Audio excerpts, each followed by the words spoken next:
All right, ready to get a little philosophical.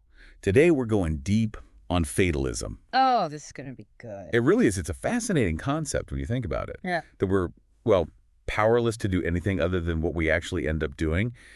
And, for someone like you, a philosopher, this isn't just some lighthearted, whatever happens, happens type of thing. Yeah. This gets right to the heart of free will, choice, all that. Absolutely. Absolutely.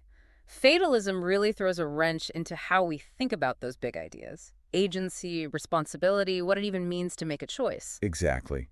And to help us navigate this philosophical maze, we're turning to, as always, a trusty source, the Stanford Encyclopedia of Philosophy's entry on fatalism. Always a good starting point.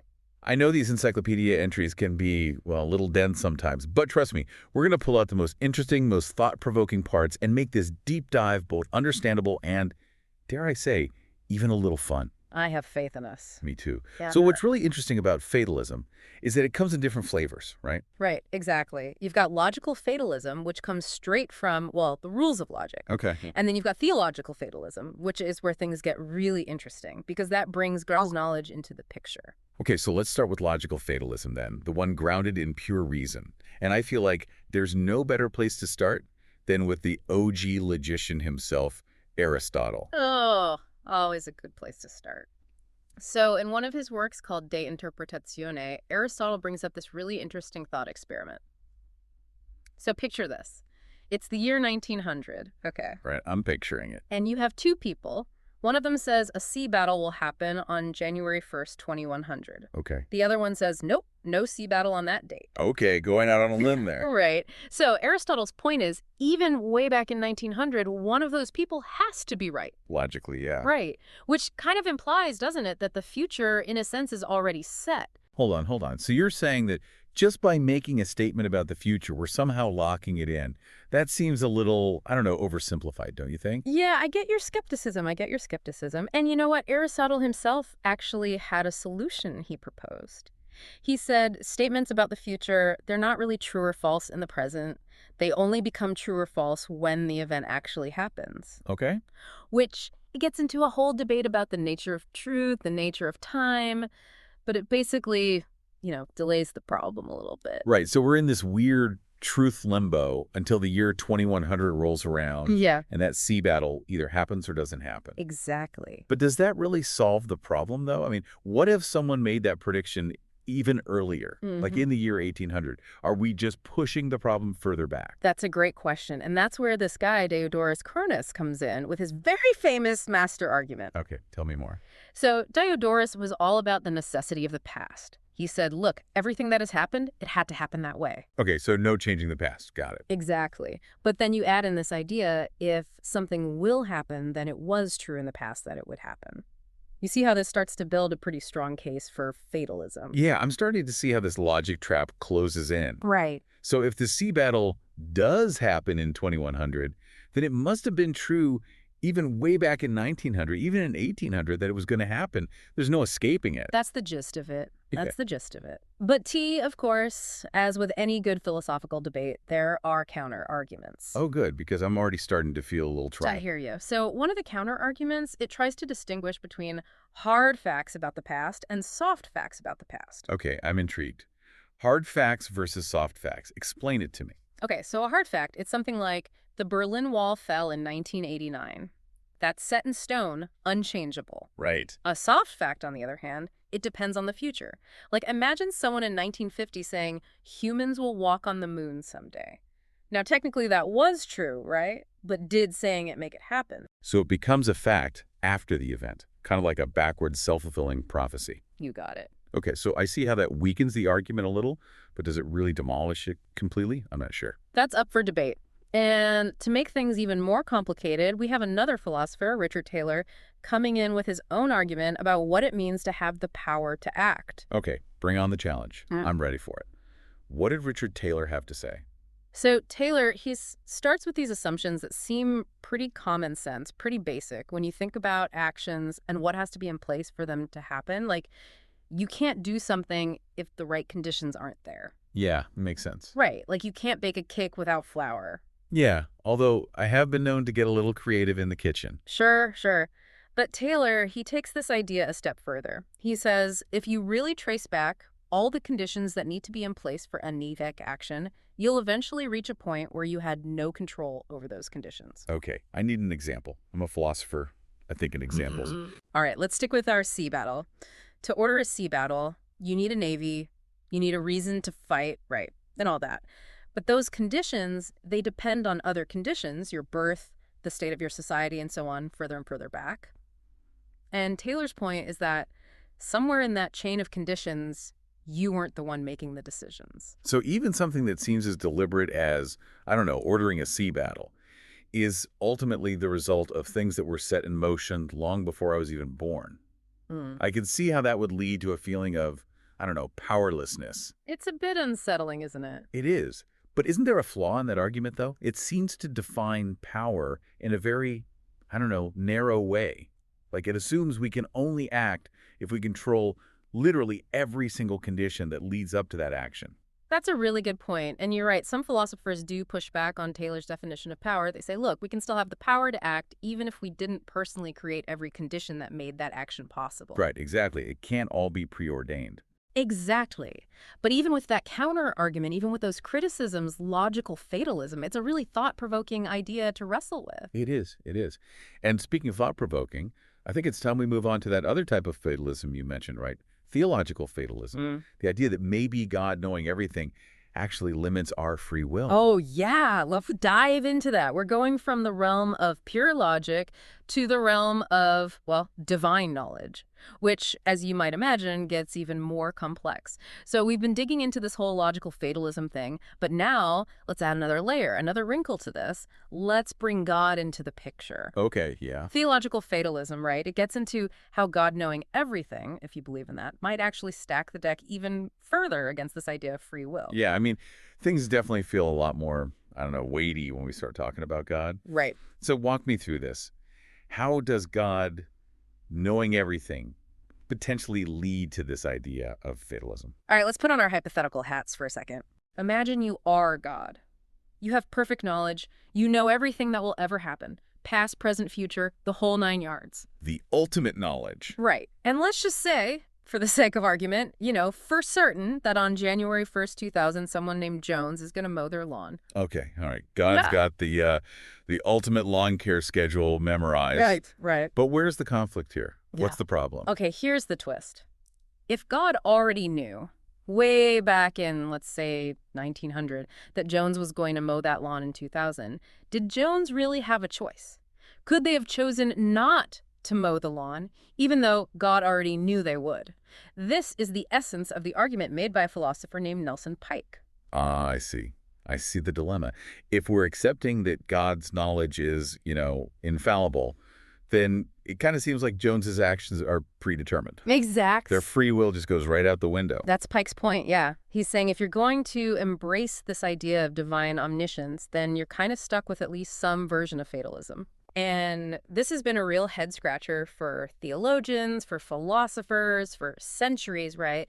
Trying to figure out how to reconcile this idea of God's knowledge with human freedom. That's a tough one. So what are some of the ways they've tried to, I don't know, get around this? Are there any escape routes? Yeah. Is there any way to salvage this idea of free will in a universe where God's already seen the whole movie, so to speak? Yeah, let's look at a few of the more, I guess, popular ideas, right? So one is this idea that maybe God's knowledge isn't bound by time in the same way that ours is. He's outside of time, right?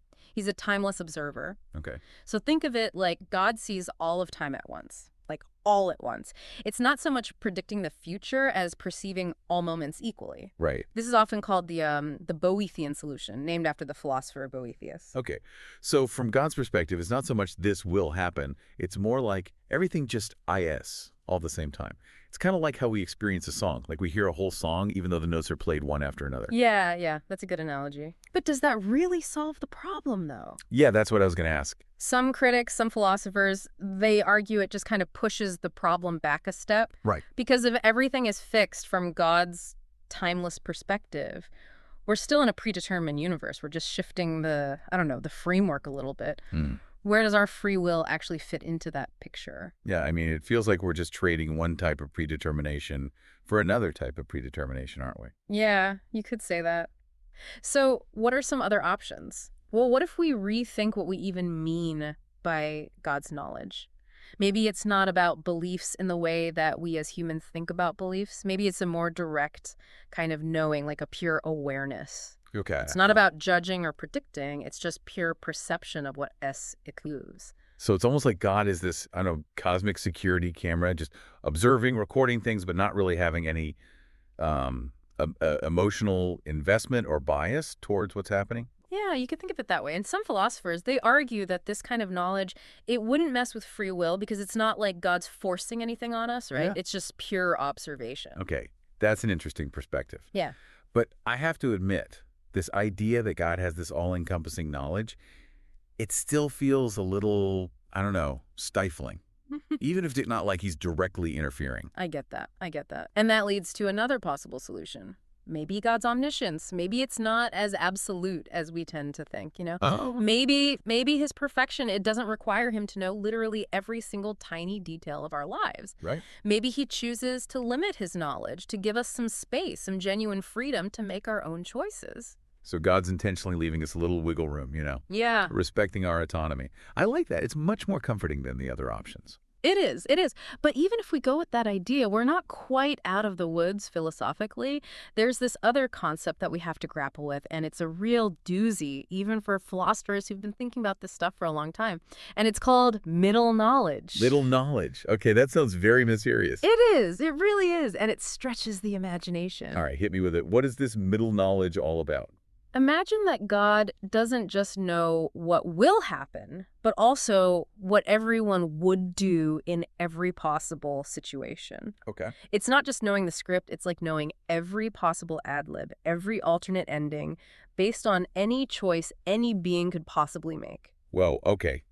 That's a lot of knowledge to hold. It is. How does that connect to fatalism? Okay, so think about it this way. If God knows what I would do in absolutely any scenario, does that mean my choices are actually already set? Oh. It's like he's seen every version of me that there could be, and he knows exactly how I'll react no matter what happens. Wow, yeah. That's taking this whole predetermination thing to a whole other level. Mm. It makes even logical fatalism seem pretty tame by comparison. It's a mind-bending concept. And some people argue that middle knowledge, this is like the most extreme version of theological fatalism. It doesn't leave much room for free will at all. So are we doomed then? Is our fate sealed by this all-knowing, middle-knowing God? Not necessarily. Not necessarily. Even with middle knowledge, there are still some philosophical moves you can make to try to find some space for human freedom. Okay. But to do that, we'd have to really get into the weeds of what free will even means. And as you can probably imagine, that's a whole other philosophical rabbit hole we could go down. Wow. Okay, so we've really gone through it with logical fatalism, with theological fatalism, all these arguments about God's knowledge. And then you throw middle knowledge into the mix. It's a lot to wrap your head around. It really is. It's a lot to process. But that's part of what makes philosophy so fascinating, right? It's these really big questions that we're wrestling with. Yeah, absolutely. But before we get too existential, I feel like there's one more fatalism-related argument that we should at least touch on. Okay. And it's this thing called the idol argument. And I think this one really gets to how fatalism might actually play out in our, everyday lives. Right, right. It's a very practical way of looking at it. Yeah, exactly. So the idol argument, it goes something like this. If it's already fated that I'm going to recover from this illness, why bother even going to the doctor? And on the other hand, if I'm fated to die, well, seeing a doctor won't make a difference anyway. Right. So the question then becomes, what's the point of doing anything at all? Yeah, it's like the ultimate whatever argument, right? Like, why bother? It's all predetermined anyway. Yeah. Which is tempting, but also kind of terrifying. If you really think about it, it could lead to some serious inaction, right? Like just giving up on everything. Yeah, it's definitely a slippery slope. But luckily, we have some ancient wisdom that can help us out here. Yeah. So this Stoic philosopher, Chrysippus, he offered a pretty clever response to the idol argument. Okay, tell me, Chrysippus saved us from a life of just sitting on the couch and doing nothing. Well, at least he pointed out the flaw in the logic. So Chrysippus, he said, look, even if it's fated that you'll recover, it might be fated that you'll recover because you went to the doctor. Okay. So the action and the outcome, they're not separate. They might actually be part of the same predetermined plan. Oh, okay. So it's not about whether the destination is fixed. It's about whether the steps we take to get there are also part of that, preordained path. Exactly. I see that. That Yeah. makes a lot more sense, actually. Right. Yeah, so it's not a free pass to just give up and let fate just happen to us. Right. Chrysippus's response, it reminds us that even in a universe that might be completely predetermined, our choices, they still matter.